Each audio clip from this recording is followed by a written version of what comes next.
मार्ग का मूल सहजता है और जहाँ पर सहजता आ जाती है तो इस जीव के जीवन में या विशेष रूप से कहे इस मनुष्य भव में व्रतों का पालन सहज ही दिखाई देता है।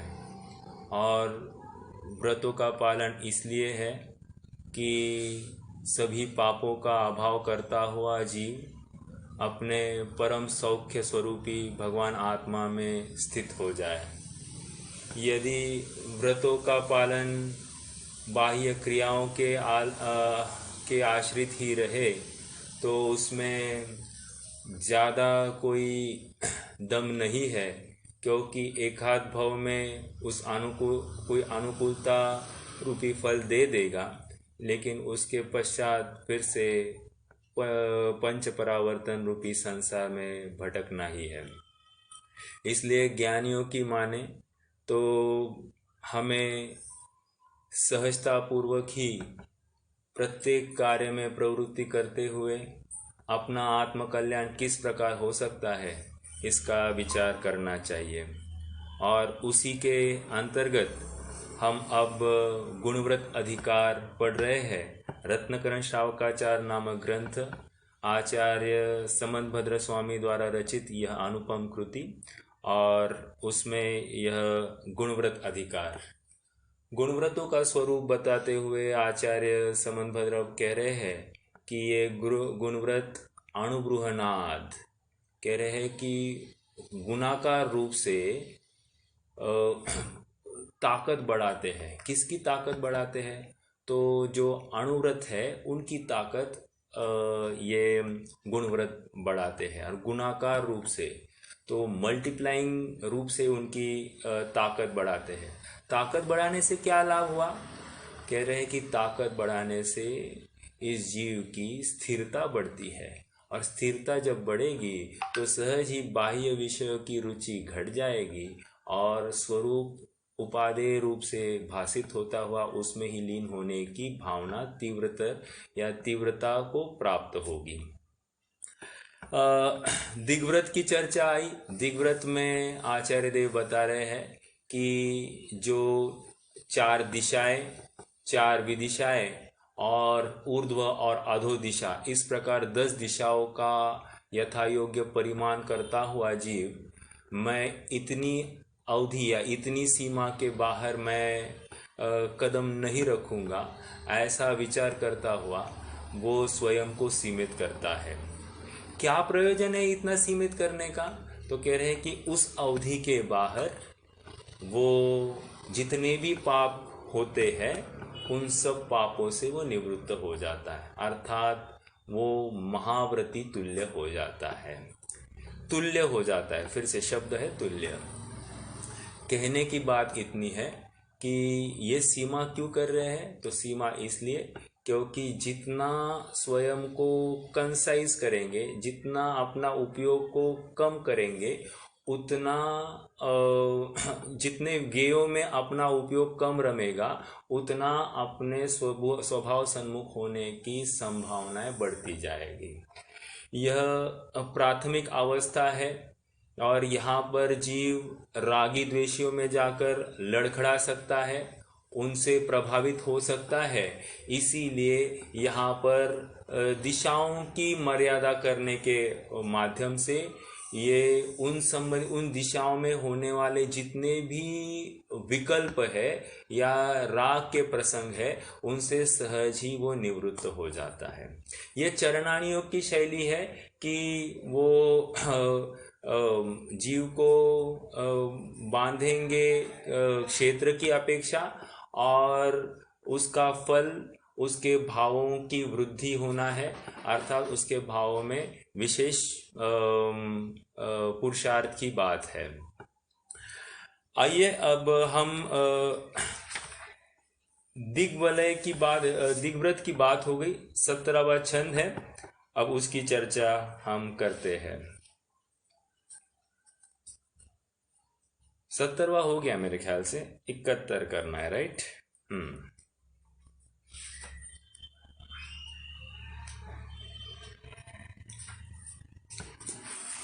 ये 3 छंद 4 छंद एक बार पढ़ते हैं और फिर आगे बढ़ते हैं।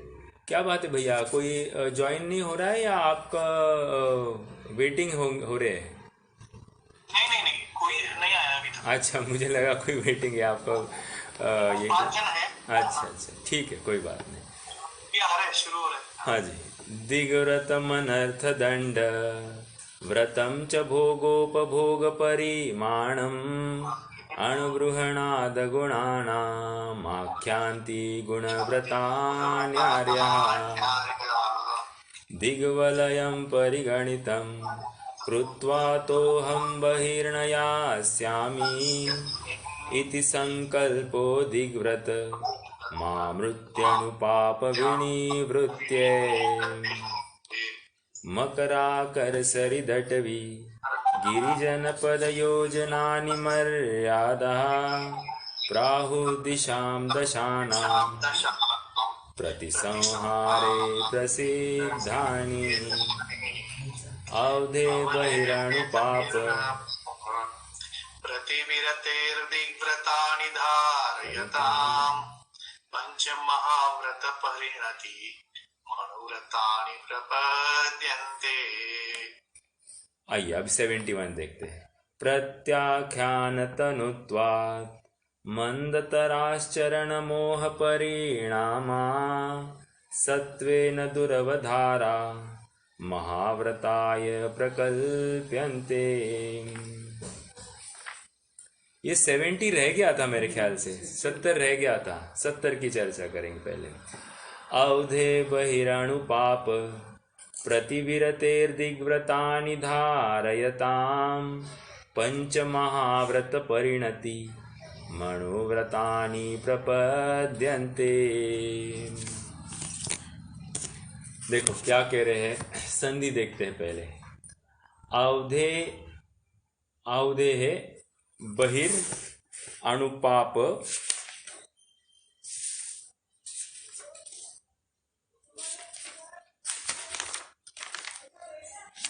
हाँ जी, अवधे बहिर अनुपाप प्रतिविरतेर प्रतिविरतेर दिग्व्रतानि दिग्व्रतानि धारयताम पंच महाव्रत परिणति पंच महाव्रत परिणति मनुव्रतानि म का मतलब अणुव्रतानि प्रपद्यन्ते प्रपद्यन्ते। अब क्या कह रहे हैं थोड़ा सा समझेंगे।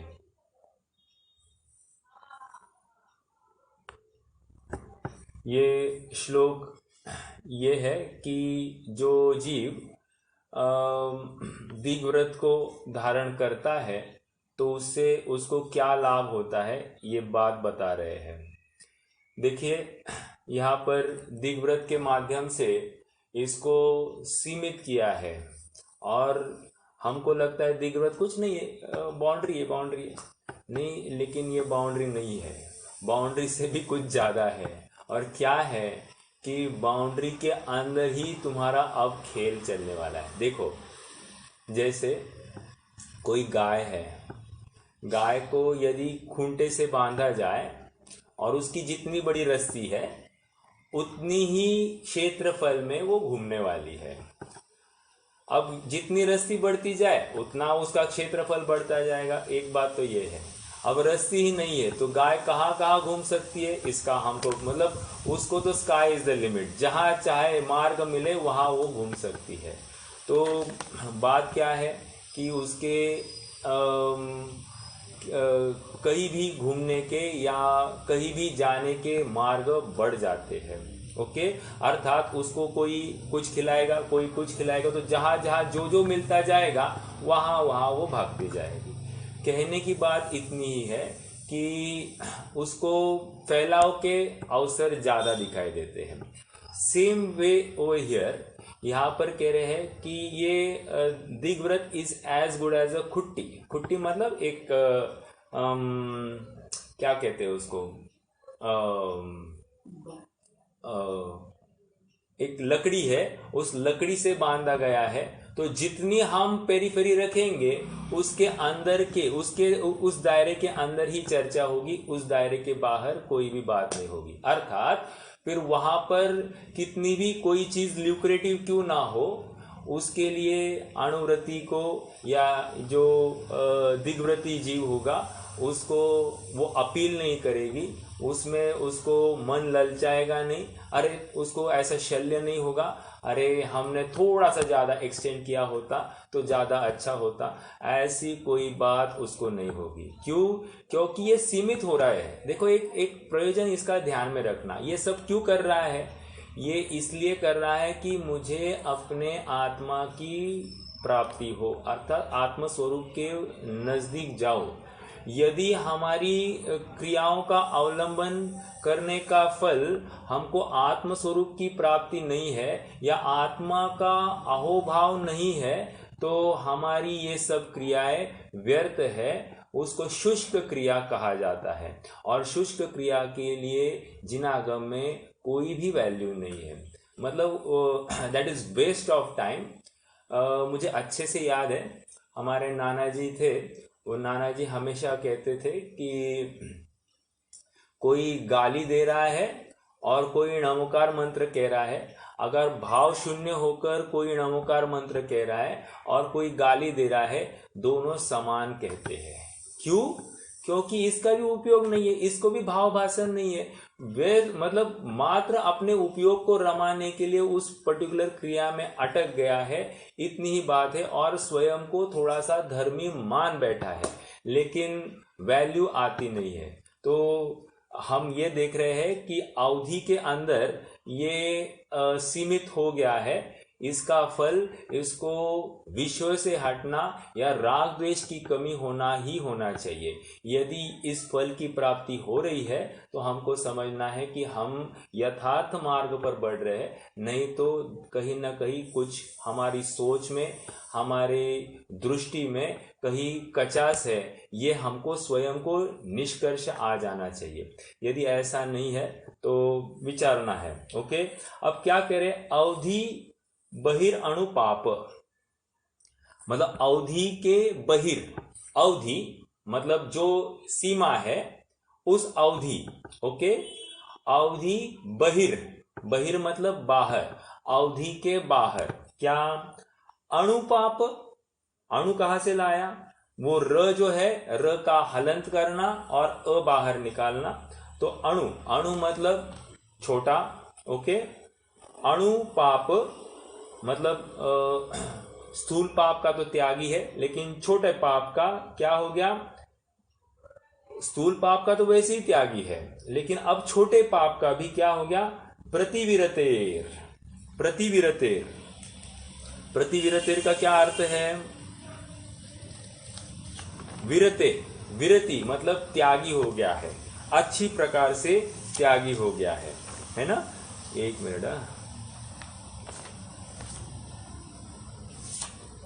हाँ जी, प्रतिविरतेर,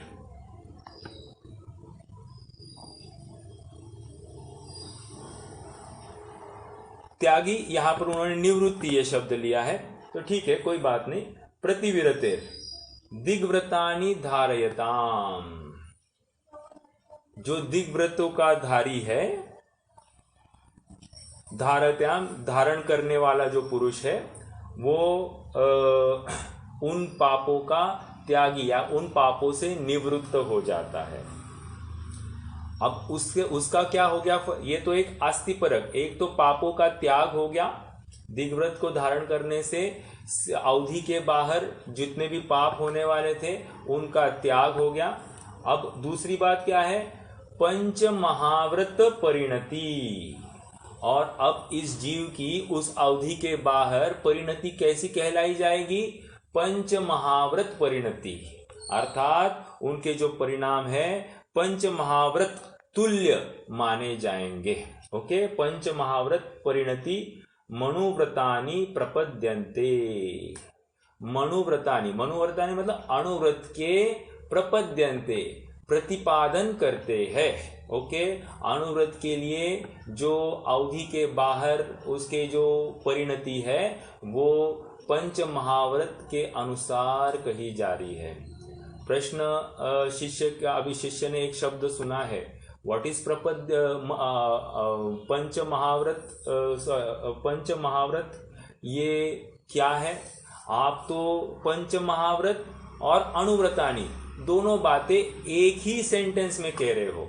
क्या कहा? जैसे कोई कहे कि आज मेरा मौन है, तो आज मेरा मौन है कहकर परस्पर वचन बाधित दोष खड़ा हो गया है यहाँ पर, कि मैं एक तरफ कह रहा हूं कि मेरा मौन है और मैं वचन से कुछ बोल रहा हूं, इसका मतलब क्या हो गया? बाधा खड़ी हो रही है। उसी प्रकार यहाँ पर पंच महाव्रत परिणति अनुव्रतानी पर प्रपद्यन्ते, मतलब पंच महाव्रत परिणति कह रहे हैं और अनुव्रति की हो रही है, ऐसा यहाँ पर कह रहे हैं, जो कि परस्पर विरोधी वचन भाषित हो रहे हैं। और इसी को लेकर शिष्य को आगे प्रश्न खड़ा होने वाला है। बट पंच महाव्रत परिणति कहकर यहाँ पर सीमा के बाहर यह जीव पांचों प्रकार के पापों में महाव्रत तुल्य त्यागी हो गया है। देखो शब्द अच्छे से पकड़ना, तुल्य, उसकी तुलना की है, महाव्रती नहीं कह रहे हैं, तुलना की है। ओके, चलिए, तो ये बात यहाँ पर आ गई। अब प्रश्न ये है कि अवधि के बाहर क्या प्रॉब्लम हो सकता है? तो अवधि के बाहर देखो, जैसे फॉर एग्जांपल मुझे कोई कहे कि श्रीपाल भैया देखो आप एक काम करो, आप हमारे यहाँ पर बहुत बड़ा अपॉर्चुनिटी है बिजनेस का, आपको कुछ नहीं करना, आप तो खाली एक काम करो, यहाँ पर आप ब्रांच खोल दो, आपको मैनेजर एक अपॉइंट कर दो, आपको तो आना जाना है नहीं वहाँ पर, आप उसकी खाली फ़ोन के ऊपर आप महीने में एक बार आप उसकी जानकारी ले लो, बस काम हो गया।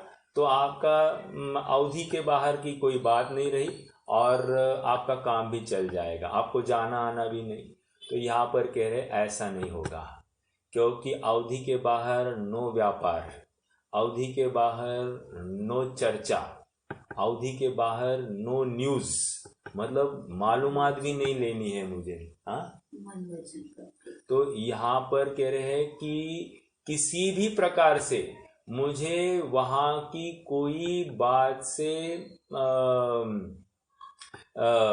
परिचित या सुनने में आ जाए या उसकी जानकारी लेने योग्य मेरे परिणाम हो, ऐसा नहीं है। देखो इसमें और बात है, कोई कदाचित आकर कह दे वो अलग बात है, उसको सुनकर सहजता होना वो अलग बात है, लेकिन बुद्धिपूर्वक वहां पर प्रवृत्ति नहीं होना ये अलग बात है। हमारे हाथ में जो बात है उसका विचार होगा, हमारे हाथ के बाहर नहीं है तो उसमें अपन ज़्यादा कुछ नहीं रख सकते। ठीक है, तो कहने की बात इतनी है कि अवधि के बाहर किसी भी चीज़ को लेकर वहाँ प्रवृत्ति नहीं पाई जाएगी। कदाचित ऐसा हो जाए, जैसे मान लीजिए कोई चीज़ मुझे पता चले कि XYZ जगह पर सस्ती मिलती है और अच्छी क्वालिटी की मिलती है। दोनों बातें, एक तो क्वालिटी अच्छी, वहाँ की कारागिरी भी अच्छी और सस्ती भी है, तो मुझे उसमें अब क्या होगा, मेरी मर्यादा है, अब मर्यादा के बाहर जाऊँ तो कैसे होगा, नहीं चल सकता, तो किसी और से मंगाऊँ ये भी नहीं हो सकता। मुझे भाव आए, अरे कोई मेरी मदद करे, कोई तो कुछ तो करे, ऐसा भी मेरे परिणाम होवे तो कहेंगे यहाँ पर अतिचार आ जाएगा। ओके, तो अवधि के बाहर कुछ भी नहीं। ऐसा हो सकता है कि मान लीजिए मेरी वेस्ट डायरेक्शन में 50 किलोमीटर है, राइट डायरेक्शन में ईस्ट डायरेक्शन में 50 किलोमीटर है, तो ईस्ट डायरेक्शन में 60 किलोमीटर पर वो कोई वस्तु है और मैं ऐसा विचार करूं कि एक काम करते हैं, अपन ईस्ट डायरेक्शन में अपन 60 जाएंगे और वेस्ट डायरेक्शन का 40 करेंगे, तो अपना 100 किलोमीटर का रेंज था, 100 किलोमीटर बना रहा, तो ऐसा भी अवधि में अतिचार आ जाएगा। दिग्व्रत का धारी ये ऐसा भी दोष लगने नहीं देता है। समझ में आया? क्यों? वो बहुत सहज हो गया है। वो नहीं चाहता है कि मैं किसी पर पदार्थ से प्रभावित हो जाऊं। वो तो प्रभावित हुआ है अपने चैतन्य स्वरूप, अपने चैतन्य रत्नाकर भगवान आत्मा से, और निरंतर अब उसकी ही आस उसे लगी रहती है। तो स्वाभाविक है कि उसको अन्य सब चीजें गौण दिखाई देती है। फिर वहां पर कोई सस्ती है, कोई महंगी है, इसका विचार नहीं रहता है। वो तो इतना ही देखता है कि मेरा आज वर्तमान का समय बीत रहा है, और वो भी शुद्ध स्वरूप की आराधना में बीत रहा है, वही उसके लिए उपादेय है। बाकी सभी चीजें उसके लिए गौण हो जाती है। समझ में आ रहा है क्या? तो ये अवधि बहिरणु पाप, तो उस संबंधी, उस अवधि के बाहर छोटा सूक्ष्म पाप का भी त्यागी हो जाता है। और अवधि के अंदर वो यथा योग्य प्रवृत्ति कर सकता है, लेकिन कितनी कर सकता है इसकी चर्चा आगे आने वाली है। अनाप शनाप वहां पर भी बात नहीं चलेगी, इसको लेकर वो अनर्थ दंड में समझाएंगे। लेकिन अवधि के बाहर तो सूक्ष्म पाप का भी त्यागी हो जाता है। ओके,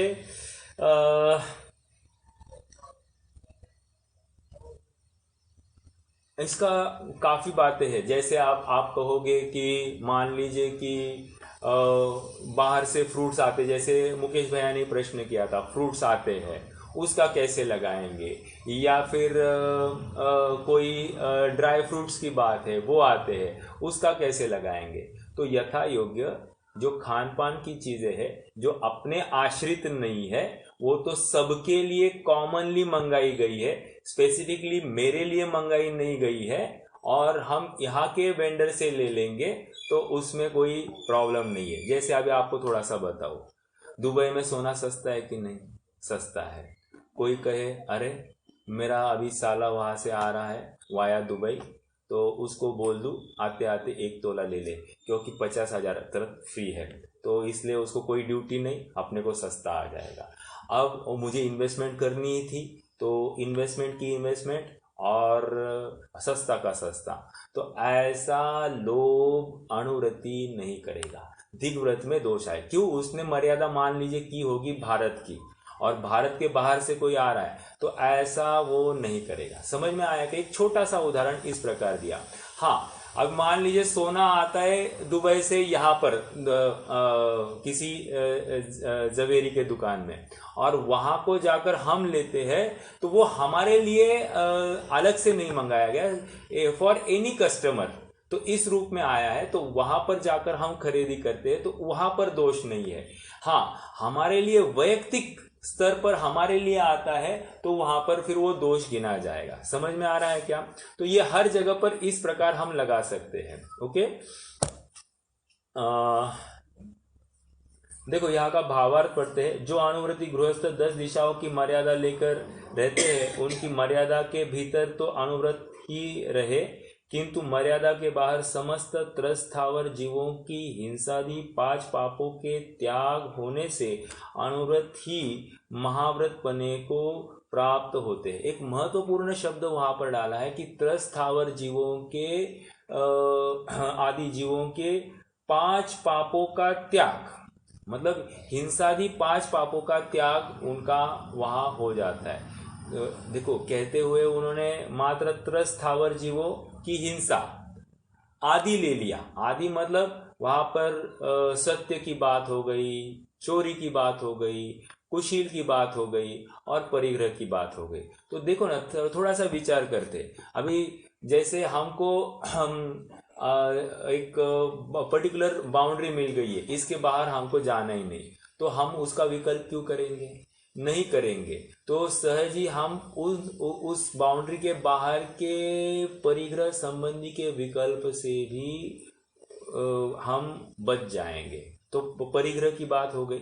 उस बाउंड्री के बाहर जितनी भी हिंसा चल रही है, वो हिंसा आज तक अभी मान लीजिए हम तो भारत के बाहर नहीं जा रहे हैं, लेकिन हमारा त्याग नहीं हुआ है ना, तो हमारी निरंतर भारत के बाहर भी जितनी हिंसा होती है उस हिंसा का पूरा आश्रय हमारे माथे आ रहा है।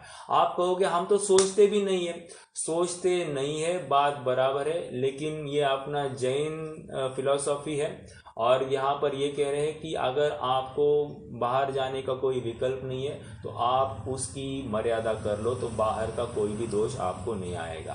तो लेकिन फिर भी बात जच नहीं रही है, हम तो सोचते नहीं है। तो यहाँ पर ये कह रहे हैं कि आप अभी प्रतिज्ञाबद्ध त्यागी हो जाओगे तो यदि कदाचित आपको ऐसा प्रसंग बने कि भारत के बाहर की कोई चीज आपको बताई जाए और वो उसको लेकर आपको कोई विकल्प या राग द्वेष उत्पन्न हो जाए, तो आप अगर प्रतिज्ञाबद्ध त्यागी हो जाओगे तो आपको निश्चित ही वो उस विषय को लेकर कोई राग द्वेष की उत्पत्ति के अवसर ही नहीं रहेंगे। तो इस अपेक्षा से हमारी आज भी बाहर के हिंसा संबंधी आश्रय निरंतर चल रहे हैं। ये बहुत ही विचारणीय बिंदु है। शायद हमको वो नहीं ये करेगा, अपील नहीं करेगा या बात ज्यादा ये नहीं लगेगी, लेकिन थोड़ा सा विचार करना इस स्पष्टीकरण के ऊपर कि जैसे एक एग्जाम्पल और दूं, मैं छोटा सा उदाहरण देता हूँ। मान लीजिए कि मैं आपके किसी के घर आ जाऊं और मैंने खान पान का कोई त्याग नहीं किया है, तो क्या हो सकता है कि आपके घर आ जाऊं तो आप मुझे कुछ ना कुछ देंगे, तो कुछ ना कुछ देंगे तो मैं कहूँगा नहीं नहीं मुझे नहीं चाहिए। नहीं चाहिए का कारण क्या है? कारण अगर ये है कि मैं 2 समय के भोजन के अलावा अन्य कभी भोजन करता ही नहीं हूँ, तो अपने आप मैं उन विकल्पों से बचता हूँ। अब मान लीजिए मैं आपके पास आ जाऊं, आपने मुझे एकदम भक्ष्य सामग्री का पान कराया या खिलाया, लेकिन उसको लेकर भी मुझे कोई शल्य हो सकता है। क्या शल्य हो सकता है? अरे इसमें कुछ कमी थी, इसमें कुछ ज्यादा था, तो ये इसको भी अवसर मिल जाता है। इसलिए व्यर्थ के प्रपंचों के लिए वहां पर अवसर मिलता है। इसलिए टू द बेस्ट हम प्रतिज्ञाबद्ध हो जाते हैं तो बाकी सभी विकल्पों से बच जाते हैं। ये यहाँ का प्रयोजन है। मतलब लॉजिक थोड़ा समझना। प्रतिज्ञाबद्ध दिग्व्रत की चर्चा चल रही है। दिग्व्रत अर्थात कोई बड़ी सीमा लेकर हम आमरण उस सीमा के बाहर नहीं जाएंगे या उस सीमा को लेकर हमें अब कोई हमारा ताल्लुकात नहीं है, ये वहाँ की बात है। अब दूसरी एक बात महत्वपूर्ण बताओ, यदि यह जीव अपनी भूमिका को आगे बढ़ाता हुआ मुनि अवस्था में आ जाता है तो क्या उसको वो सीमा लागू होगी? तो उसका जवाब है कि नहीं। ऐसा मुनि अवस्था में जितने भी अणुव्रत में उसने ऐसे कोई सीमा संबंधी विकल्प किए थे वो नहीं लगेंगे। क्यों नहीं लगेंगे? कारण है उसके लिए। कारण ये है कि जो अणुव्रत ये लिए जा रहे हैं ये जीव को संयोगों से काट रहे हैं और ताकि इसकी ज्यादा विषय में प्रवृत्ति नहीं होगी, तो सहज ही जितने कम गेय होंगे उतने कम विकल्प होंगे, जितने कम विकल्प होंगे उतने स्वरूप के समीप जाने की संभावना बढ़ती है। जितने ज्यादा गेय उतना उलझना ज्यादा, उतनी ज्यादा तकलीफ है। ओके, तो इस न्याय से यहाँ पर अणुव्रति को अभी तैयारी नहीं है, उस तैयारी के स्तर पर उसको सीमाओं में बंधाया जा रहा है। लेकिन एक बार महाव्रती हो जाए तो महाव्रती होने पर इसका स्वयं का सामर्थ्य ही इतना है कि वो अब प्रभावित होता ही नहीं है किसी भी संयोगों से, इष्ट अनिष्ट किसी भी संयोगों से प्रभावित नहीं होता है, तो उसके लिए कोई प्रॉब्लम नहीं है। प्रॉब्लम मात्र यहाँ पर जो प्रभावित हो रहा है, जो अभी अभ्यासु है, जो इनिशियल स्टेज में है, उसकी बात चल रही है। तो इस अपेक्षा से महाव्रत में ये सब ये पर्टिकुलर जो चीज है, ये जो व्रत आमरण की अपेक्षा कथन कर रहे हैं, तो वो अगर वो महाव्रत अंगीकार करता है तो वहां पर लागू नहीं होगा। ओके, तो ये एक बात हमको विशेष रूप से समझनी चाहिए। हाँ जी,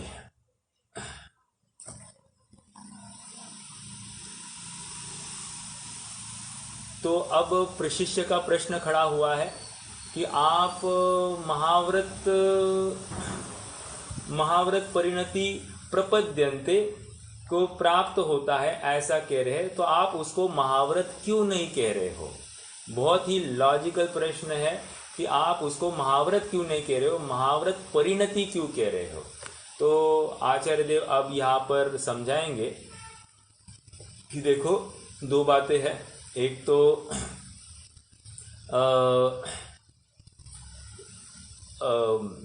कषाय 4 प्रकार की होती है, अनंतानुबंधी, अप्रत्याख्यान, प्रत्याख्यान, संज्वलन। सरल सरल बात है। तो कह रहे हैं कि जहाँ पर महाव्रत होता है वहाँ पर 3 कषाय चौकड़ी का नियम से अभाव होता है, जो कि इस पर्टिकुलर जीव के नहीं हुआ है। इस अपेक्षा से हम उसको महाव्रत नहीं कहेंगे।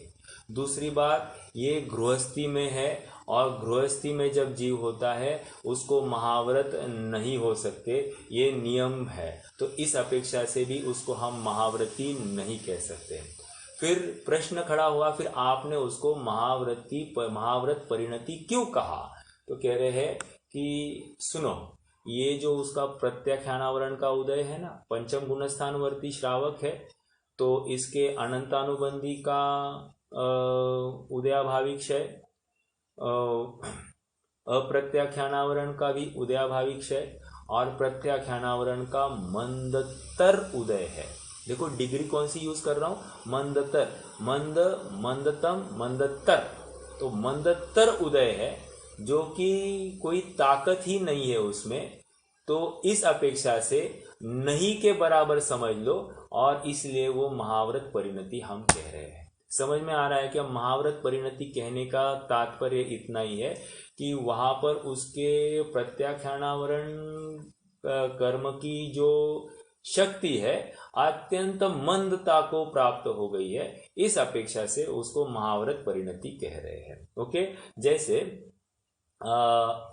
कोई जीव है जो क्षायिक सम्यक्त्व को प्राप्त हो रहा है, तो वहां पर दर्शन मोहनीय का उदय है। कहाँ? अंतिम भाग में सूक्ष्म दर्शन मोह की सूक्ष्म सम्यक्त्व प्रकृति का उदय पाया जा रहा है। तो दर्शन मोह की प्रकृति है कि नहीं है? ऐसा होते हुए भी उसको बंध नहीं है, क्योंकि उसकी ताकत ही नहीं है नवीन बंध के लिए। सेम केस अप्लाइड और चारित्र मोह का जो सूक्ष्म लोभ है 10वें गुणस्थान में, वहां पर उदय है पर बंध नहीं है। क्यों? क्योंकि वो इतनी हीन हो गई है ताकत कि वो नवीन बंध करने में ही समर्थ नहीं है। तो इस अपेक्षा से वहां पर भी वो बात लागू होती है। सेम बात यहाँ पर प्रत्याख्यानावरण की ताकत इतनी कम हो गई कि इसको लेकर कोई ऐसा खास बंध होता ही नहीं है, तो इसलिए उसको महाव्रत परिणति को ऐसा ये उपाधि लगाई जा रही है। ओके, चलिए छंद पढ़ते 71 नंबर का। प्रत्याख्यान तनुत्वान् मंदतराश्चरण मोह परिणामः सत्वेन दुरवधारा महाव्रताय प्रकल्प्यन्ते।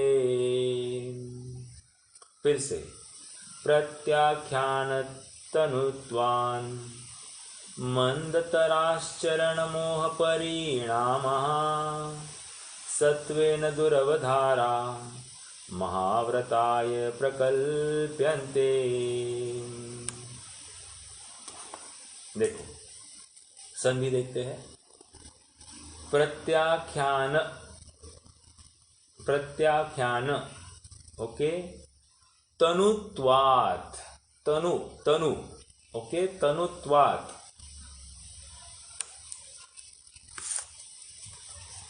मंद, मंद, मंदतर, मंदतर,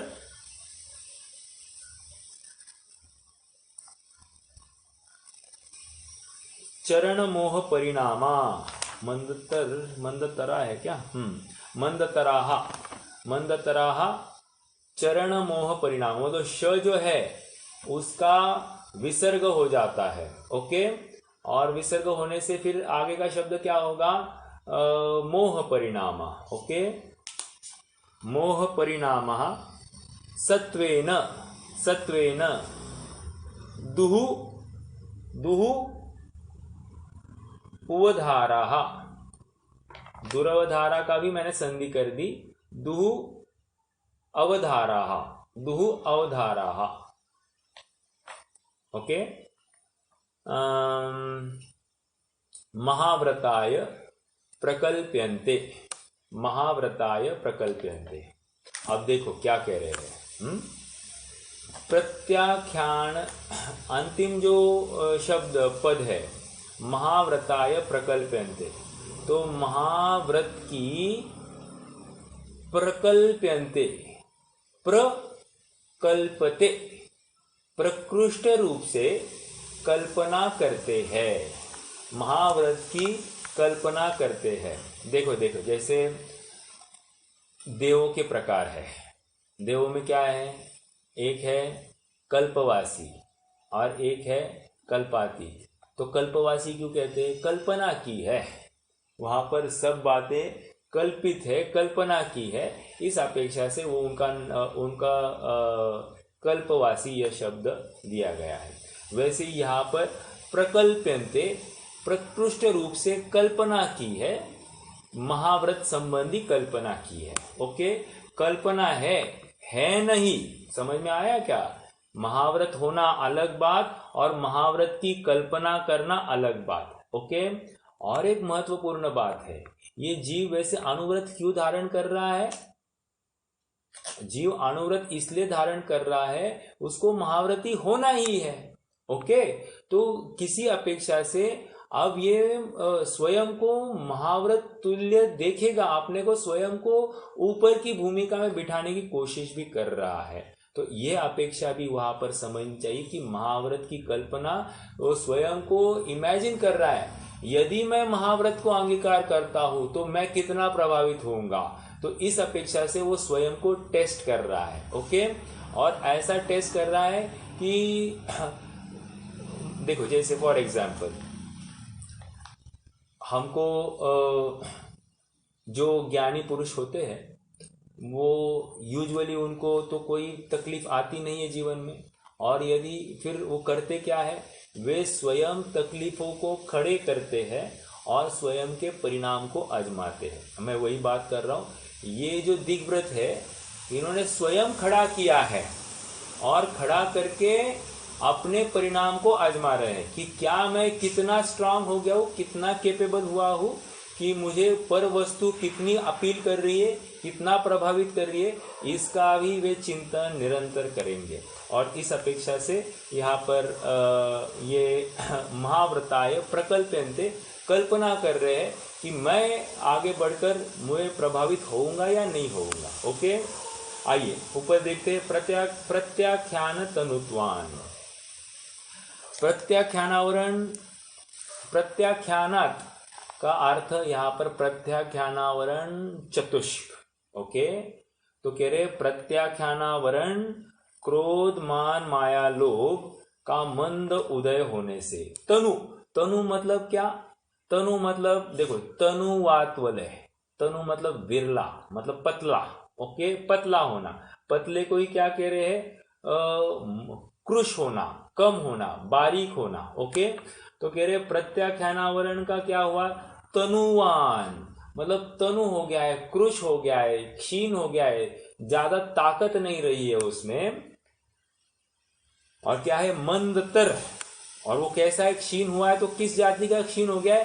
मंदतर, मंद, मंदतम, मंदतर, मंदतर, मंदतम, ऐसा है। चलो अपन यहाँ पर, लेकिन डिग्री मंद से ऊपर की है, इस अपेक्षा से यहाँ पर लेना मंदतम, मंदतर है, तम तर, तरतम, अच्छा तरतम है, अच्छा ठीक है, ठीक है। फिर भी यहाँ का भाव ये समझना कि अत्यंत मंद परिणाम को प्राप्त हो गया है। ओके, मंदतराहा चरण मोह परिणामा, ऐसा आचरण हो गया है कि उनका जो मोह चारित्र मोह वाला जो परिणाम है वो अत्यंत मंदता को प्राप्त हो गया है। ओके, और इसको लेकर क्या हो गया, महाव्रताय प्रकल्पन्ते। ठीक है, एक बात बीच में रह गई, सत्वेन दुरवधारा। सत्वेन दुरवधारा मतलब, सत्वेन मतलब साधु पुरुष। एक मिनट,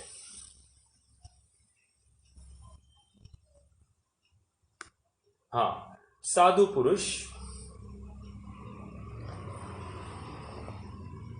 जिनके अस्तित्व, ओके, सत्वेन मतलब सत्ता की बात चल रही है, तो जिनके अस्तित्व का निर्धार करना भी कठिन है।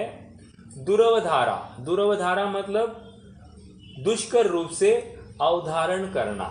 ओके, तो दुष्कर रूप से अवधारण करना, उसको कह रहे हैं, एक मिनट, चारित्र मोह के मंदतर उदय के में होने वाले महाव्रत का परिणाम जीवों के द्वारा महाकष्ट करके भी धारण नहीं किया जा सकता। ओके, महाकष्ट करके जीवों द्वारा धारण नहीं किया मतलब क्या, नॉर्मल जीवों को दुष्कर रूप से अवधारण होता है मंद परिणामों को लेकर, चारित्र मोहजनित मंद परिणामों को लेकर, ये पॉसिबल नहीं है। तो इस जीव ने ऐसा पुरुषार्थ किया है कि वो पंच महाव्रत तुल्य इसका पुरुषार्थ दिखाई दे रहा है, इस अपेक्षा से इसको महाव्रत की कल्पना की गई है। ओके, तो ये 71वां श्लोक जिसमें आचार्य देव ने ये महाव्रत क्यों कह रहे हैं इसकी बात आ गई। प्रश्न फिर से खड़ा हो रहा है, प्रश्न ये खड़ा कर रहे हैं कि आप महाव्रत की चर्चा कर रहे हो, अनुव्रत का प्रकरण था, हमने अनुव्रत तो समझ लिया कि 5 पापों का स्थूल त्याग, सो हम अनुव्रत समझ रहे हैं, लेकिन महाव्रत किसको कहते हैं, और इसी को लेकर अगला छंद खड़ा हुआ है और महाव्रत की बात करने वाले हैं। देखो, ग्रंथ है रत्नकरंड श्रावकाचार, और श्रावकाचार के माध्यम से श्रावकों के योग्य जो आचरण होना चाहिए उसकी बात आती है, लेकिन कुछ गिने चुने श्लोक है जहाँ पर महाव्रत की चर्चा आई है। एक तो गुरु का स्वरूप जो बताया वहाँ पर महाव्रती की बात आ गई, एक ये श्लोक है जहाँ पर महाव्रती की बात आई, और आगे भी एक आध श्लोक आएगा। तो ऐसे गिने चुने 3-4 श्लोक है जहाँ पर महाव्रत की चर्चा आएगी, नहीं तो पूरा अनुव्रतों की चर्चा है। आवाज़ आ रही क्या आप सबको? तो बाहर हो जाए, मेरी आवाज़ आ रही है सबको? जल्दी रख।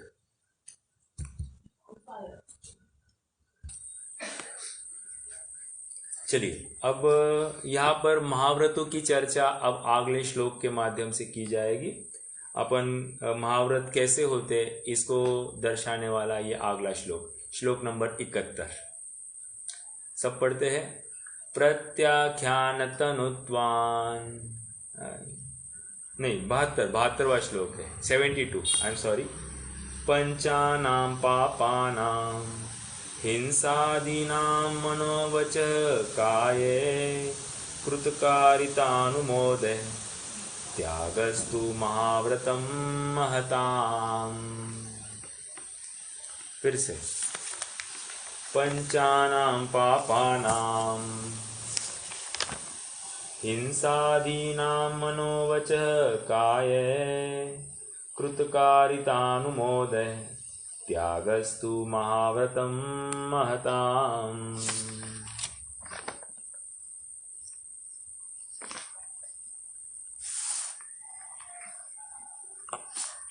देखो क्या कह रहे हैं, पंचानां पापानां हिंसादीनां मनोवच काये कृत कारित अनुमोदे त्यागस्तु महाव्रतम महताम। 5 प्रकार के पापों, पंचानाम मतलब 5, पापानाम, हिंसादि नाम। वे 5 पाप कौन से है? हिंसा, झूठ, चोरी, कुशील, परिग्रह। ठीक है, इनका क्या? मनः, मनः मतलब मन के स्तर पर, वचः वचन के स्तर पर, काये है काया के स्तर पर, 3 हो गए। कृत, कारित, अनुमोदन। ठीक है, कृत, कारित, अनुमोदन,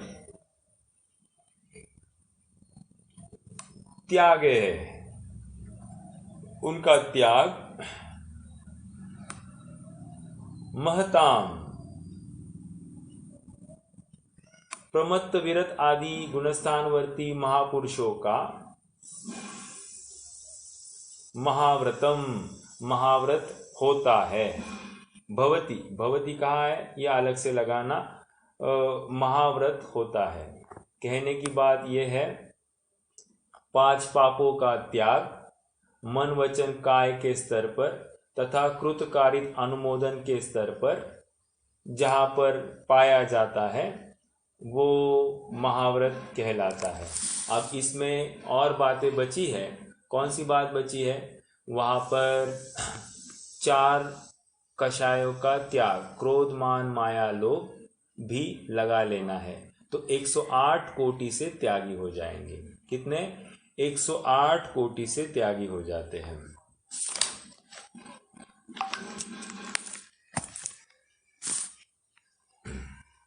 तो कैसे हो गया ये? मन वचन काय इंटू कृतकारित अनुमोदन इंटू समारंभ समारंभ आरंभ, ये 3 3 3 9 9 त्रिक 27 और फिर क्रोध मान माया लोभ 27 चौक 108। तो इस प्रकार ये 4 को गुणा करेंगे तो 108 कोटि से त्याग हो जाता है। इसी न्याय से जो मुनिराज को 108 ऐसा जो आता है वो 108 कोटि से त्यागी है, इस अपेक्षा से वहां पर समझना चाहिए। ओके,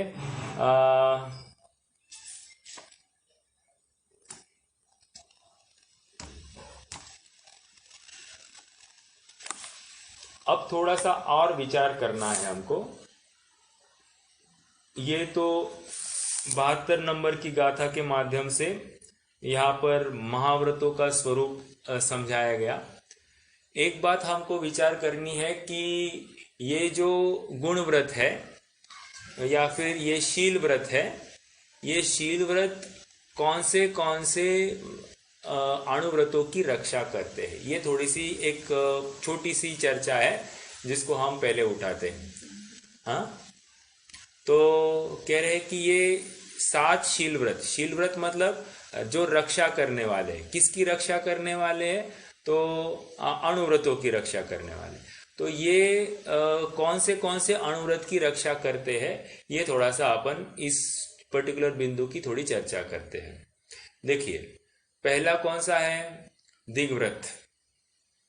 तो दिग्व्रत अंगीकार किया, तो इस दिग्व्रत ने क्या किया? तो एक्चुअली हमने अब भी जस्ट इसमें आ गई थी बात, पंच महाव्रत परिणति। पंच महाव्रत परिणति ऐसा कहकर 5 पापों का त्याग वहां पर पाया जा रहा है। समझ में आया? अब कैसे पाया जा रहा है थोड़ा सा विचार करते हैं। जैसे अब कोई अवधि है, दिग्व्रती है ना, तो अवधि के बाहर वो कोई भी पाप नहीं करेगा, तो इसको लेकर हिंसा तो नहीं होगी। वहां पर त्रस्त स्थावर जीवों की जो कोई हिंसा चल रही थी उसका पाप इसके माथे नहीं आएगा। पॉइंट नंबर 1, तो हिंसा से वो बचेगा। ओके, दूसरा, सत्य अणुव्रत की कैसी रक्षा करेगा? तो अब उसके बाहर के किसी के साथ में कोई वचन वार्तालाप ही नहीं है, तो इस न्याय से वो सत्य महाव्रत, सत्य अणुव्रत का मतलब उस अणुव्रत का भी वो रक्षण करता है। क्या? दिग्व्रत। दिग्व्रत की बात चल रही है। फिर आचौर्य, उसके बाहर की कोई किसी की पड़ी हुई, रखी हुई, भूली हुई कोई चीज उठानी या चाहिए, ऐसा कोई विकल्प ही नहीं है। तो इस न्याय से वो आचौर्य अणुव्रत की भी रक्षा कर रहा है। उस सीमा के बाहर कोई परस्त्री संबंधी कोई विकल्प ही नहीं है, तो इसको लेकर वो ब्रह्मचर्य अणुव्रत की भी रक्षा कर रहा है। और परिग्रह की तो साक्षात रक्षा कर रहा है कि उसके बाहर जो कोई वैरायटीज थी, उन वैरायटीज से अब वो मुक्त हो गया है, अर्थात उनका विकल्प ही नहीं है कि ये चीज चाहिए, वो चीज चाहिए, ऐसा अब रहा ही नहीं है। इस न्याय से उसका परिग्रह परिमाण व्रत की भी रक्षा हो रही है। तो इस न्याय से ये दिग्व्रत कर क्या रहा है? दिग्व्रत इसके पांचों पापों की रक्षा कर रहा है। समझ में आया? एक शील व्रत ने क्या किया? एक शील व्रत ने पांचों पापों की रक्षा की। इसीलिए ये कह रहे हैं क्या कि अणुब्रूहणाद गुणानाम, मतलब पूरे गुणाकार रूप से अणुव्रतों को ताकत प्रदान करते। ये ताकत प्रदान करके क्या हो रहा है? इसको स्वरूप स्थिरता मिल रही है, और जितनी स्वरूप स्थिरता बढ़ेगी उतनी इसकी भूमिका आगे बढ़ने वाली है। समझ में आ रहा है क्या? देखिए, ये क्यों हो रहा है आपको थोड़ा समझाओ। जैसे कषाय वासना काल बताया है, गोमटसार कर्मकांड में ये प्रकरण है, वहां पर कषाय वासना काल बताया है जीव का। तो जो महाव्रती जीव है उनका कषाय वासना काल कह दिया, अंतर्मुहूर्त से ज्यादा नहीं रहता है। एक अंतर्मुहूर्त के ऊपर उनका कषाय वासना काल नहीं। कषाय वासना काल मतलब क्या? स्वरूप में स्वरूप का अनुभवन, इन शॉर्ट अपने स्वस्वरूप का अनुभवन उनको अंतर्मुहूर्त के अंदर होता ही होता है। इसी को कषाय मतलब मैक्सिमम कषाय रहेगी, वो संज्वलन कषाय का उदय पाया जाएगा तो अंतर्मुहूर्त से ज्यादा नहीं पाया जाएगा। यदि अंतर्मुहूर्त से एक्सीड कर जाए तो नियम से वे उस गुणस्थान से च्युत हो जाएंगे। दूसरा, प्रत्याख्यानावरण का जो कषाय वासना काल है, ये 15 दिन से ज्यादा नहीं बताया गया है। तो 15 दिन के अंदर अंदर उसको एक बार स्वरूप संवेदन होता ही होता है। ओके, मैक्सिमम की बात है, कम तो एक अंतर्मुहूर्त के ऊपर की बात है। ओके, तो ये कषाय वासना काल। उसके आगे अप्रत्याख्यानावरण का जो कषाय वासना काल है वो मैक्सिमम 6 माह बताया गया है। और अनंतानुबंधी का कषाय वासना काल तो अनलिमिटेड, अपरिमित, अनंत काल भी बताया गया है। तो इसकी चर्चा हमने क्यों की? वैसे हम ये चर्चा इसलिए कर रहे हैं क्योंकि इसके कषायों को सीमित करना है, और जितना ये सीमित हो जाएगी कषाय तो अपने आप ये स्वरूप के सन्मुख आ जाएगा, और जितना स्वरूप के सन्मुख आ जाएगा उतनी उसकी भूमिका बढ़ेगी। तो किसी न किसी रूप से जब ये 5 पापों का त्यागी हो रहा है तो अपने आप इसका आत्मिक सामर्थ्य बढ़ रहा है, ये यहाँ से समझना है। और जैसे आत्मिक सामर्थ्य बढ़ रहा है तो ये भूमिका बढ़ रही कि नहीं बढ़ रही है? भूमिका बढ़ रही है। तो ये शील व्रत जो था, दिग्व्रत, इसने इसकी भूमिका बढ़ाने में अहम भूमिका निभाई है, ये ऐसा समझना चाहिए। ओके, तो एक बात हो गई दिग्व्रत की। वैसे देशव्रत भी जो है देशावकाशिक, ये शिक्षा व्रत है और ये दिग्व्रत है। देशावकाशिक भी लगभग दिग्व्रत जैसा ही काम करता है, बस इसमें फर्क इतना है कि दिग्व्रत में मान लीजिए 10 किलोमीटर की सीमा होगी, तो देशावकाशिक में अत्यंत सीमित होता हुआ 1 किलोमीटर, उसी में मतलब जो दिग्व्रत में लिमिट किया था उसी लिमिट के अंदर और स्वयं को लिमिट करना, वो देशावकाशिक है। तो किसी अपेक्षा से देशावकाशिक भी 5 पापों की रक्षा करेगा। ये जब दिग्व्रत ही उसी टाइप को है तो देशावकाशिक व्रत भी वही काम करेगा, ये हमको वहां पर दिखाई दे रहा है। ओके, तो 2 शील व्रतों की चर्चा हो गई। फिर तीसरा हम सामयिक और प्रोषद उपवास लेते हैं, थोड़ा सा ये समझ लेते हैं। सामयिक भी क्या करता है कि वो भी एक्चुअली एक स्थान पर ही आ गया है और एक स्थान पर आकर पांचों पापों का त्याग ही तो करता है। अब वहां पर आरंभ परिग्रह सभी से तो वो हट गया है। जो कुछ है मात्र उस चेलोपसृष्ट मुनि वहां पर भी चर्चा आई, बस कपड़े पहने हुए उपसर्गी मुनि के समान है। तो ये कहकर फिर से सामयिक व्रत में भी वहां पर ये 5 पापों की रक्षा हो रही है। ओके, 5 पापों से रक्षा, 5 पापों की मतलब 5 पापों से रक्षा हो रही है। तो सामयिक व्रत भी डायरेक्टली 5 अनुव्रतों को की रक्षा करता है, वो फिर से भूमिका बढ़ा रहा है। प्रोषद भी वही कर रहा है कि वहां पर भी 5 पापों का, पंचानाम पापानाम, है ना, नहीं ये यहाँ पर है, वहां पर भी कोई बात है, 5 पापों का त्याग वहां पर भी पाया जाता है। इस अपेक्षा से प्रोषद व्रत का धारण करने वाला वो भी महाव्रत को प्राप्त होता, ऐसा भी आएगा आगे, लेकिन यहाँ पर 5 अनुव्रतों की रक्षा कर रहा है। ओके, देखो मतलब दिग्व्रत, देशव्रत, सामयिक व्रत और प्रोषद उपवास, ये सभी 5 पापों की रक्षा कर रहे हैं। थोड़ा सा आगे बढ़ते हैं। अतिथि संविभाग, अतिथि संविभाग ये डायरेक्टली अगर देखा जाए तो त्याग की बात है। तो त्याग ये परिग्रह परिमाण व्रत की रक्षा करेगा। ओके, बाकी दूसरों की तो बात नहीं है। थोड़ा बहुत अगर आप लगा सकते हैं तो उसमें सत्य बोलने संबंधी है कि भोजन शुद्ध है आदि आदि, लेकिन विशेष रूप से परिग्रह परिमाण व्रत की रक्षा करेगा। ओके, ये एक अतिथि संविभाग व्रत की बात आ गई। अब बचे कौन से है? एक अनर्थदंड व्रत और एक भोगोपभोग परिमाण व्रत, इनकी चर्चा बाकी है। ये गुण व्रत है। तो अनर्थदंड व्रत किसकी रक्षा करेगा? अनर्थदंड व्रत वैसे देखा जाए तो बिना प्रयोजन के कुछ बोलना नहीं, बिना प्रयोजन के ज्यादा खाना नहीं अनाप शनाप, या बिना प्रयोजन के उपयोग को भ्रमाना नहीं। तो वैसे विचार करें तो हिंसा की तो रक्षा कर रहा है। बिना प्रयोजन का कोई कपड़ा इकट्ठा करना नहीं, इसलिए वो परिग्रह परिमाण में भी जा रहा है। बिना प्रयोजन के कुछ बोलना नहीं, इसलिए सत्य की भी बात वहां पर आ रही है। ओके,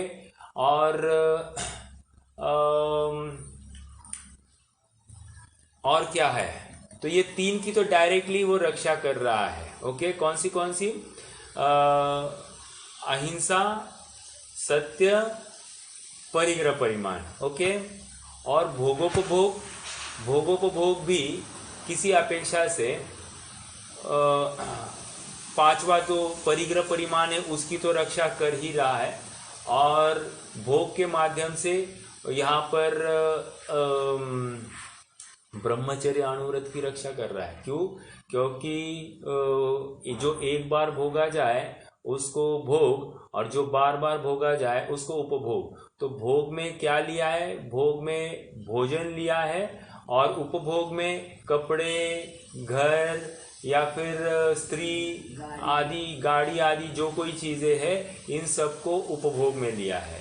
तो कहने की बात इतनी है कि भोगोपभोग ये ब्रह्मचर्य अनुव्रत की रक्षा करेगा, परिग्रह परिमाण व्रत की रक्षा करेगा, और अहिंसा अनुव्रत की रक्षा करेगा। ओके, तो ये सीधा सीधा वहां पर रक्षा करता है। तो हम ये देख रहे हैं कि ये 7 शील व्रत किस प्रकार इन्होंने इन 5 पापों की रक्षा की है, मतलब उनसे इस जीव को बचाया, पापों से जीव को बचाया है। और सहज ही क्या हुआ है?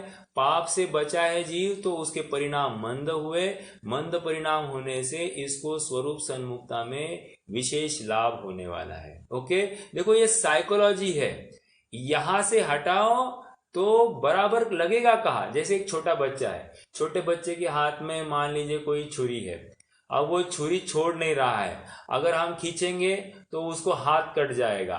तो अब क्या करें? तो उसके सामने उससे अच्छी चीज रखी जाए। जैसे ही उससे अच्छी चीज रखी जाएगी वो छुरी को छोड़ देगा और नवीन वस्तु को ग्रहण करेगा। अब यहाँ पर कह रहे हैं इसके हाथ में अब जो विषय में प्रवृत्ति हो रही थी, अब इसके सामने क्या रखा जाए, एक परम उपादेय एकदम सुख स्वभावी अपना त्रिकाली ध्रुव भगवान आत्मा रखा जाए। तो अब उसको जैसे ही उसके उत्कृष्ट वस्तु उसको सामने दिखाई देगी तो अपने आप वो विषय को छोड़ देगा और एक शुद्धात्मा को ग्रहण कर देगा। समझ में आया? तो इस न्याय से ये जो 7 शील व्रत है ये इसके 5 पापों के त्याग के माध्यम से इसको आत्म सन्मुखता में ज्यादा दृढ़ ज्यादा बलशाली कर देते हैं। ओके, तो ये चर्चा हमने और एक उठाई, एक छोटी सी चर्चा मुझे लगी कि ये भी बताए कि इनका प्रयोजन क्या है, तो वो भी समझने योग्य है। अब यहाँ पर दिग्व्रत के अतिचार है, ये इतना एक श्लोक लेते हैं और फिर आज के लिए रुक जाएंगे। फिर अगले बार से अनर्थ दंड की चर्चा चलेगी। तो दिग्व्रत के अतिचार, कल रोहित भैया पूछ रहे थे ना कि दिग्व्रत के कोई अतिचार होते हैं क्या, तो देखो सभी के अतिचार है, अर्थात कहीं ना कहीं दोष आता है, उससे बचने के लिए अतिचार गिनाए जाते हैं। ओके, करते हैं श्लोक की चर्चा। 73 नंबर का श्लोक है।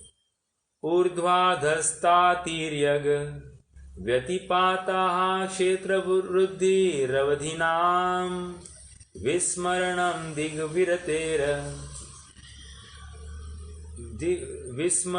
दिग्विरतेर त्याशा पंचमन्यन्ते।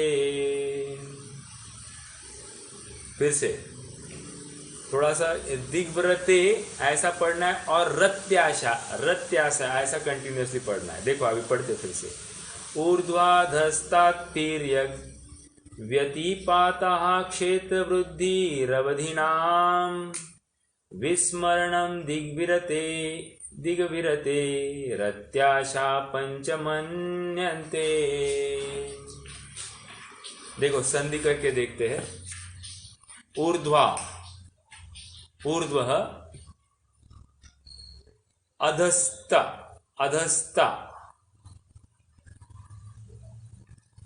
तिर्यग व्यतिपातः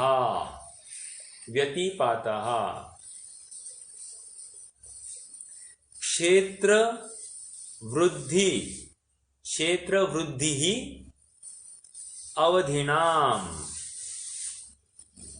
विस्मरणम दिग्विरति अत्याशा पंचमन्यन्ते।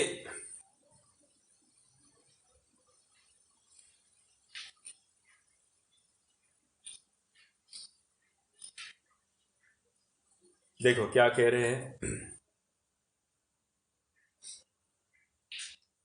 ऊर्ध्वा 10 दिशाएं हैं ना, तो यहां पर कह रहे हैं ऊर्ध्व दिशा। दूसरा अधस्ता अधो दिशा डाउन। ओके, तीसरा तिर्यग मतलब हम कहां पर अभी तिर्यक लोक में है। ये मध्य लोक को क्या कहते हैं, तिर्यक, जो ऐसा फैलता है ऐसा, तो उसको तिर्यक कहते हैं। तिर्यंच जो तिरछा चलता है तो उसको तिर्यंच कह रहे। तो तिर्यक मतलब जो जितने भी 8 दिशाएं है ना, 4 दिशाएं और 4 भी दिशाएं, ये सब तिर्यक में आ जाएगी। इनका क्या व्यतिपात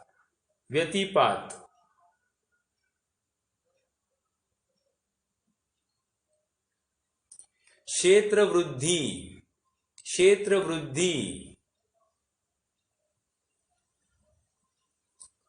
अवधिनाम। तो क्षेत्र की वृद्धि होना एक बात, किसके, अवधि के बाहर के क्षेत्र की वृद्धि हो जाना। ओके, ये और एक अतिचार। और 5वां विस्मरण हो जाना। विस्मरण कैसे होगा, अरे मैंने 50 किलोमीटर लिया था या 60 किलोमीटर लिया था, ऐसा विस्मरण हो जाए, एक अपेक्षा ये हो गई। या फिर अरे मैं तो भूल ही गया, मैं बोलते बोलते इस एरिया के बाहर चला गया, उसको याद ही नहीं रहा कि ये बाउंड्री के बाहर जाना नहीं है, और किसी से बात करते करते वो बाउंड्री के पार हो जाए, तो ऐसा भी हो सकता है। तो ये विस्मरण नामक दोष आ जाएगा। ओके, विस्मरण भी हो जाएगा, और क्षेत्र वृद्धि ऐसा भी हो सकता है कि बोलते बोलते क्षेत्र की वृद्धि हो जाए, या फिर अचानक से बोल देंगे भूतकाल में हमने काफ़ी व्यापार किया होगा और अचानक किसी ने कह दिया कि ये चीज़ चाहिए, वो इमीडिएटली बोल देगा वहाँ से ले आना, वहाँ सस्ती मिल जाएगी। तो ये क्या हो गया, क्षेत्र वृद्धि, किसी और को भी नहीं बोले। समझ में आया? क्षेत्र वृद्धि ऐसा भी हो सकता है, किसी और को सजेशन दे दिया यहाँ जाओ, यहाँ ये चीज़ अच्छी मिलती है, नहीं ये भी बोल दे, तो ये क्षेत्र वृद्धि हो जाएगी, तो वो भी दोष में आ जाएगा। दिग्विरति ही अत्याशा, दिग्विरति अत्याशा, दिग्विरति व्रत के अत्याशा मतलब अतिचार, अत्याशा मतलब क्या, अतिचार। पंच पांच मन्यन्ते माने जाते हैं, मन्यन्ते मतलब माने जाते हैं। तो 5 प्रकार के कैसे गिनाए, 10 दिशाओं को उन्होंने 3 में कन्वर्ट कर दिया, ऊर्ध्व अधो, और 8 को उन्होंने तिर्यक में ले लिया। ओके, ये 3 हो गया। और लॉजिकली देखा जाए तो इन संबंधी क्षेत्र वृद्धि हो गई। ओके, या फिर इन संबंधी विस्मरण हो गया, ऐसा भी ले सकते हैं। तो 3 को लिया और इन संबंधी क्षेत्र वृद्धि या इन संबंधी विस्मरण ऐसा होना, तो इसको क्या कह रहे हैं, दिग्व्रत के अतिचार गिनाए जाएंगे, जो कि दोष माना जाएगा। यथा योग्य उसके लिए प्रायश्चित आदि विधान होगा। समझने की बात इतनी है कि विस्मरण कैसे हो सकता है।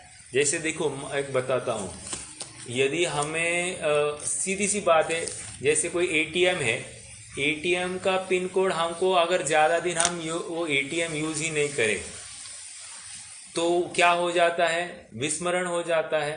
ओके, विस्मरण होने से क्या हो गया, विस्मरण होने से हमको, विस्मरण होने से हमारा भूल जाएंगे, तो वहाँ पर दोष आ जाता है। तो समझने की बात इतनी है कि विस्मरण नाम सा एक दोष है। और क्षेत्र वृद्धि, क्षेत्र वृद्धि मतलब हम जो सीमा थी उसको उल्लंघन कर जाए, उसको पार कर जाए, उसको क्षेत्र वृद्धि कह रहे हैं। ओके, तो ऊर्ध्व अधो और तिर्यक ये तो हो गए, और इन संबंधी क्षेत्र वृद्धि और विस्मरण ऐसा यहाँ पर भी ले सकते हैं। जबकि यहाँ पर इन्होंने पांचों के पांचों अलग दिखाए। हम पढ़ लेते हैं एक बार।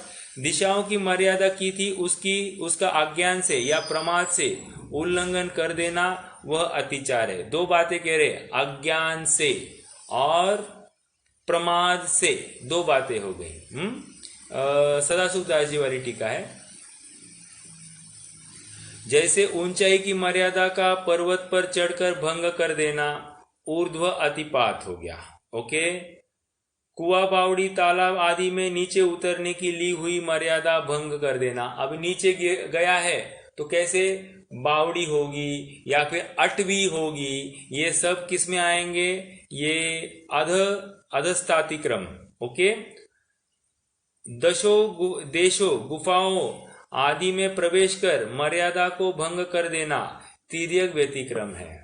ओके, किसी दूसरे देश में चला जाना ये कह रहे हैं, या फिर गुफा के उस पार जो कुछ अभी हमने पहले देखा था कि कोई लिमिटेशन कर दी थी, तो वो पार हो जाए, तो इसको क्या होगा, तिर्यक व्यतिक्रम। देखो, फिजिकली जाने की बात नहीं, मात्र विकल्प भी आ जाए तो भी यहाँ पर अतिचार गिना जाएगा, क्योंकि मन वचक काय, तो मन के स्तर पर भी अगर विकल्प खड़ा होता है तो भी अतिचार है।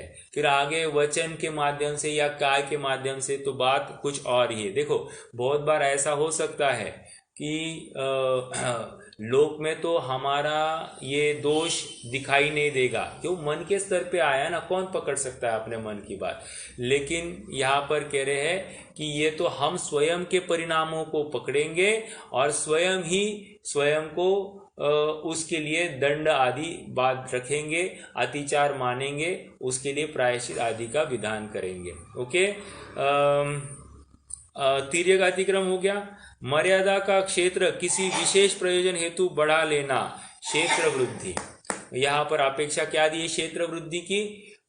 किसी विशेष प्रयोजन हेतु, मतलब मान लीजिए ऐसा भी हो सकता है, अणुव्रती है ना, उसने अपनी लड़की का ब्याह या लड़के का ब्याह उसकी सीमा के बाहर कर दिया, तो क्या होगा? अब वो उसको ब्याह अटेंड करना है, अपने कन्यादान या जो कुछ करना है उसके लिए अगर अटेंड करना है तो क्या होगा? क्षेत्र वृद्धि। अगर ऐसा है तो क्षेत्र वृद्धि नामक अतिचार आएगा। तो फिर ये करेगा क्या? ये उसके पहले फिर अणुवृद्धि व्रत नहीं लेगा। ओके, भावना भाए, भावना भाना अलग बात है, लेकिन दिग्व्रत अगर एक बार लिया तो उस क्षेत्र के बाहर की बात नहीं है, फिर उसके अंदर ही सब खेल खेलना है। ओके, क्षेत्र वृद्धि, जो मर्यादा ली थी उसका विस्मरण हो जाना, विस्मरण नाम का अतिचार है। मतलब क्या लिया था, क्या लिया था हम भूल जाए, इसको विस्मरण कहेंगे। ओके, ये दिग्व्रत के 5 अतिचार इन्होंने गिनाए हैं। ओके, 3 दिशाओं संबंधी, बुद्धिपूर्वक क्षेत्र का उल्लंघन कर लेना, और 5वां भ्रम से, अज्ञान से भूल जाना, इसको अतिचार में ले लिया। देखो, गलती से भी भूल जाए तो भी उसको अतिचार में ले लिया है। ओके, जैसे बहुत बार होता है ना, हम जैसे आज हरी खानी नहीं है, ओके, और अष्टमी है, हम भूल ही जाते हैं। ओके, ऐसा हो सकता है। या फिर कोई रस्सी होगी, हमारी किसी दिन मिठाई नहीं खाना है और हम भूल जाते हैं और हम मीठा डाल देते हैं, उसमें सब्जी में कोई डाल देते हैं, तो ऐसा हो जाता है। तो ये क्या हो गया? अतिचार आ जाता है, दोष आ जाता है। ठीक है, तो यथा योग्य उसके लिए प्रायश्चित विधान होते हैं। ऐसा नहीं समझना कि पात्रे पड़े पचकान, मतलब पात्र में हो गया तो तुम्हारा कोई, तुम्हें बुद्धिपूर्वक नहीं किया। अरे, विस्मरण होने पर भी तुम अगर गलती करते हो, गलती हो गई है, ज्ञान में आता है, तो उसके लिए भी प्रायश्चित का विधान है। ऐसा नहीं है कि हाँ भूल गया, मेरी कोई मतलब ज्ञान में नहीं था और बस वो हो गया इन द फ्लो, मैं नहीं चाहता था ऐसा हो। नहीं चाहते थे तो भी उसका दंड क्यों देना भला? दंड इसलिए देना क्योंकि भविष्य में तुम फिर से भूल न जाना। समझ में आ रहा है? इसलिए आज दंड लेना, तो अब तुम्हें ये बात उम्र भर याद रहेगी। देखो, एक छोटा सा उदाहरण देता हूं। मान लीजिए हम कहीं जाते हैं और कोई एक घटना हमारे जीवन में ऐसे बन जाती है कि उस मार्ग पर जब भी जाते हैं तो वो घटना, वो जगह आती है तो हमें वो घटना बराबर याद आ जाती है।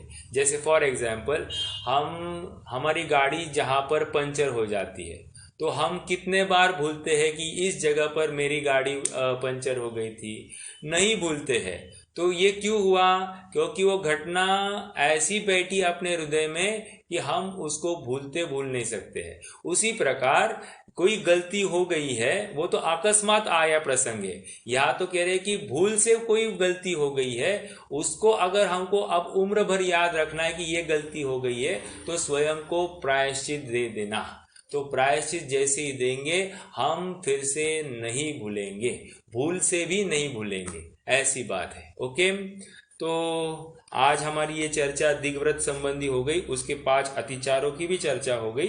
अनर्थ दंड की चर्चा हम अगले बार से चालू करेंगे। आज के लिए विराम लेते। कोई प्रश्न है तो कीजिए, नहीं तो फिर जिनवानी स्तुति करेंगे।